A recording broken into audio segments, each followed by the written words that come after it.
Welcome to Between Two Psychs, a podcast where two psychologists and board-approved supervisors deep dive into many of the questions and challenges that provisional psychologists and early career therapists face in everyday practice, during training, throughout the internship, and beyond as they progress into working more independently. Your hosts, Isabelle Tombleson and Claire Trevitt, talk about a range of topics, specifically relating to psychologists and therapists who are just starting out.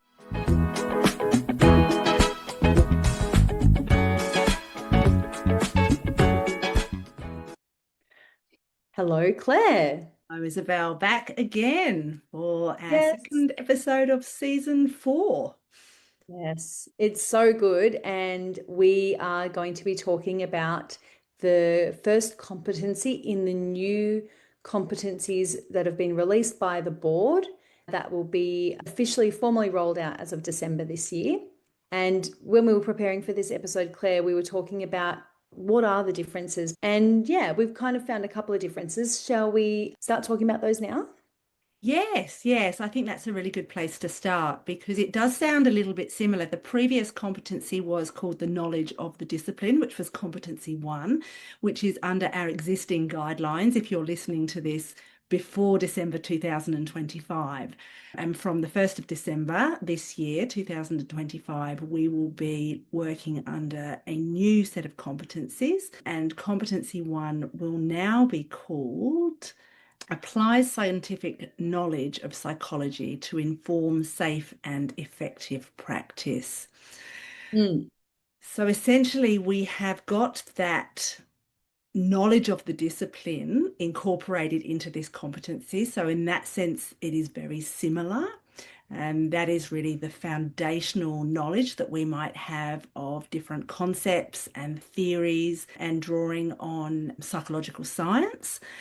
However, this also then incorporates safe and effective practice, and that really is around us practicing using evidence-based methods and being very scientific and rigorous about how we actually apply the theories that we are learning.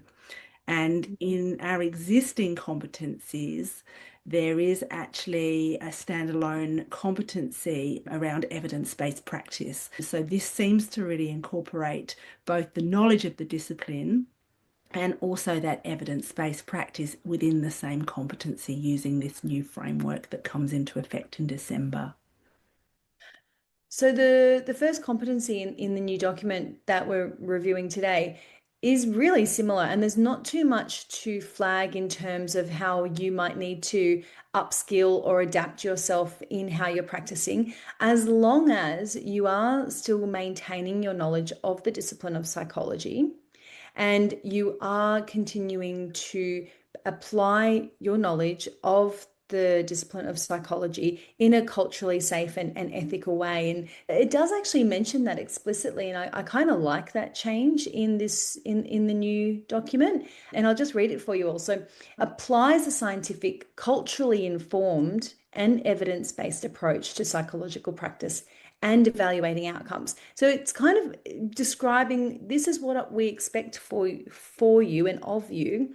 And if someone is, if you're talking to your colleagues or if someone was to come in and meet you and do some work with you, it's expected that you are able to provide a safe and culturally sensitive service, be able to apply the principles of being a scientist practitioner in that service.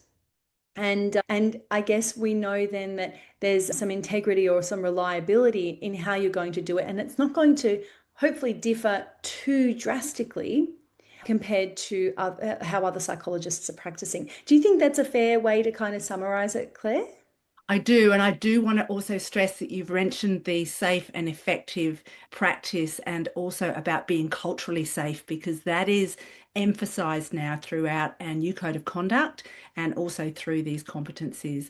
And one would hope that that was something that we are doing already, but there really is a very strong emphasis on ensuring that we are working in a culturally safe manner, and that's very explicit now throughout all of these new competencies, which I don't believe was as present in the previous competencies or the existing competencies that we're working under now. And so there is a very, very strong emphasis on that, and I really welcome that too. Mm, thank you. Yeah, no, you're absolutely right. And I think I might have missed that in my sort of summary or interpretation. Yeah, you're absolutely right. It's much more explicit in the competencies that we're reviewing with you all in these episodes, but also in that code of conduct. And I think there's a purpose behind that.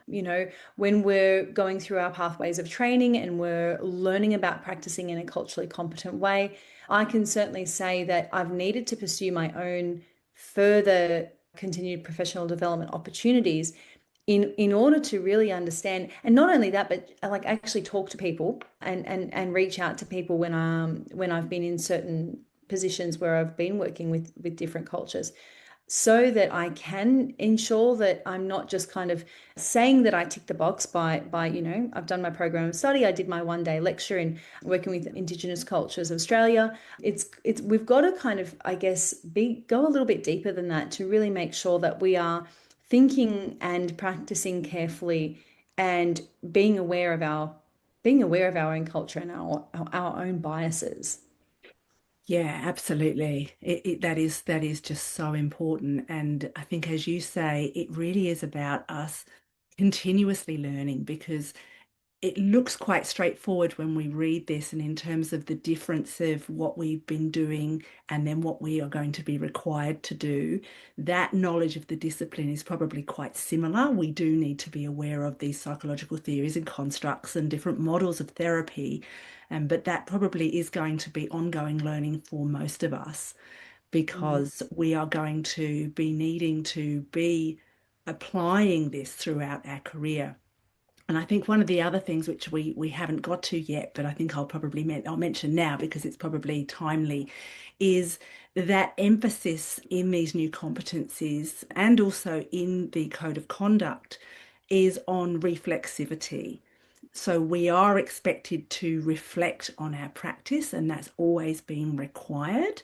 But there is now an emphasis on reflexivity, which is really around us reflecting in the moment around, what are we, sorry. How am I behaving right now, and how might my behavior right now, the words that I'm saying, my body language, how might that be affecting the situation or the person that I'm with? I think is a way to describe it. Yes, absolutely. In that moment. So it's about actively examining how we are responding in the therapy room in the moment, which I think I'd like to think that this is something that we are all doing, but it really is taking it, as you said, that step further around considering how our own identity, our own values, our own culture, and our own experiences really shape our decisions and our interactions with the clients that we're serving. Because I mean, ultimately, we do hold this, there is this power differential here. And what we bring into the room, I think, really has the power to do a lot of good, but also, it could potentially Well, damage it could cause harm. Yeah, yeah. cause harm. And so we really, really need to be aware of that. And just distinguishing between reflective practice, which is reflecting back, which is what we do in supervision, but also reflexivity, which is really keeping check of ourselves, really in the moment and on a continuous basis. Mm, mm. So we're talking about the first competency in the new competencies that are being released by APRA, and what we're sort of building into this conversation is some references to the new code of conduct that's also been released. So we're talking about the code of conduct a little bit here today, and I think we'd like to suggest for all of you who are now looking at the new competencies, please also as well review the new code of conduct.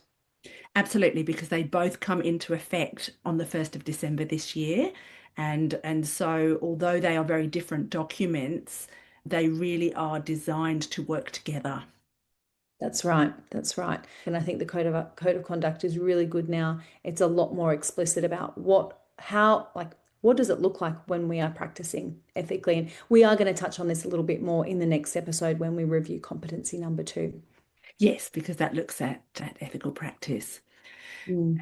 And when it comes to assessing our own threshold, again, this is going to be ongoing learning for all of us. I mean, at the end of each year, we are all required to renew our applications with AHPRA, registration with AHPRA, and part of that process really is for us to document that we have completed a minimum of 30 hours of professional development, 10 hours of which needs to be peer consultation. And so every single year we need to be completing that professional development. And that's in conjunction with a learning plan. And so I'm imagining that from December this year, some of our learning plan, many of us as psychologists will be reflecting on these new competencies and thinking, okay, well, what can we look at here that might be helpful for my learning plan to ensure compliance with the competencies, to ensure compliance with the code of conduct, and Oh, yes. also to ensure that I'm meeting that threshold for competency as somebody who is practicing independently. Thank you. Thank you. So when someone is when we're all looking at the first competency here, applies build scientific knowledge of psychology to inform safe and effective practice. I'm just wondering, before we finish the episode today, could we give an example of what that might look like on a practical level? What does it mean when we are retaining our knowledge that we have gained of psychological practice and applying that in a culturally safe and appropriate way, and using the skill of evaluating outcomes in that practice? I'm just wondering, could we, yeah, do a little like a illustration or description of what that looks like practically? Yeah, I think that would be a great idea. I mean, what comes to mind for me is somebody that's maybe working maybe in the trauma space, for example, and so thinking about, well, what are the psychological theories and what are the models of practice that would be most, that would have the evidence base behind them, The because ones that are relevant to this cohort that I'm working with, yeah. we now know that therapies such as trauma-focused CBT or cognitive processing therapy or EMDR all have quite a strong evidence base for working with trauma. And so ensuring that if we are working in that space, that we are thinking through the models and the therapeutic modalities and the theory. And this can, of course, as new theories and new information and new discoveries come to light, making sure that we're really keeping up to date with what is best practice in the field and in ensuring that we are delivering that, particularly in the trauma space, in a way that does feel psychologically safe. So I'm sort of thinking about like someone like myself. So, I'm still in the first decade of practicing as a registered psychologist. At a foundational level, I still retain much of the knowledge and of this practice of psychology that I learned when I was in my master's. And like at the core of that was providing cognitive behavioral therapies for a range of presentations. And it's very broad. And I've noticed that like over the years, as I work with certain populations, my experience dictates what I practice more frequently. And so, therefore, my knowledge of certain modalities is weakened. The foundation knowledge is still there. I'm sure, what's that term? Muscle memory. It wouldn't take too much for me to regain the skills if I needed it to work with a certain population, but certainly there are certain areas of knowledge which I'm much stronger in. And so the first competency here, if it's speaking to people like you and I who have now been practicing for a number of years, it's not saying that we have to retain and continue to practice all of the foundational knowledge and skills that we received in the formative years of our training. It's saying, well, practice safely and culturally with the knowledge that you have, still maintain your knowledge of psychological practice, and ensure that through the requirement of us completing CPD every year, that we're staying up to date. So I'm keeping up to date, I'm reading relevant articles. I think just not being stagnant as a way to kind of just sum it all up. I think so. And if we are using the same therapies, because some people may still be using CBT for certain presentations and it can be very, very effective for those presentations, knowing that that is still best practice for working Mm. with those types of The presentations. evidence tells us at the moment that it is still best practice. Yeah. Yeah. But if we're but if we're going to use other modalities, we need to ensure that we've engaged in further learning to really understand those modalities, probably engage in supervision with peers or others, consultation with others to check our learning and our implementation of those modalities. And then I guess this principle I'll refer to it, evaluating outcomes. So it's not just about, okay, I can say I've got this knowledge and I'm talking to my peers and I'm saying, they're validating me that yes, I'm interpreting and I'm understanding and applying it correctly. But in my practice, I'm using self-report measures and other evaluative mechanisms to ensure that my consumer is receiving benefit from how I'm applying these. Yeah, and keeping track of that to ensure that what we are doing is effective. Mm. Mm, Mm. absolutely. I think is it can feel quite overwhelming, and that's why it can be really helpful to put together a learning plan, and so that you can be quite clear on what it is you're wanting to achieve in each 12-month period. Obviously, there's going to be some flexibility around that, and things will come up that will look interesting, and you might do an addition, or other things might, not. You might not get round to things, but I think having a clear plan at the start, and we're coming up to that time of year now, because it is the 1st of December actually aligns with when our learning plan begins to kick in for the year. We need to refresh our learning plans before Christmas, everyone. We do, yes, yes. They start on the 1st of December when these new competencies and code of conduct come into place. So if you haven't started thinking about them, please do start thinking about them. Check out our previous episodes from season 3, where we talk about developing a learning plan and planning your CPD for the year. I was just looking at mine the other day, just quick side note. I looked at mine the other day and I went, isn't that interesting that I set myself that development goal for this year and realized that was not going to be achievable and had to completely change tack just depending on what was going on in my workplace at the time. And that's completely okay, just as an example. But as long as we have the plan, we are thinking about what we might want to be doing, can consider taking into consideration the new set of competencies and the new code of conduct and building that into our plan, I think would be really useful. Yeah, and reviewing what feels important from the plan from the year before, and whether or not that still aligns with your goals. Yeah, great. Okay. So we'll leave it there for now. Thank you, everyone. Please remember to like the podcast and share the podcast. It will help others to reach us and make us more accessible to everyone in your community. Thank you so much. Yes, thank you. We'll see you next time. Thank you for tuning in today.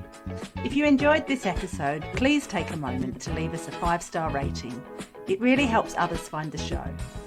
And don't forget to follow us on Instagram at Between Two Psychs for more updates and resources. For more information and to explore everything we offer, head over to our website, betweentwopsychs.com.au. We appreciate your support and we'll see you next time.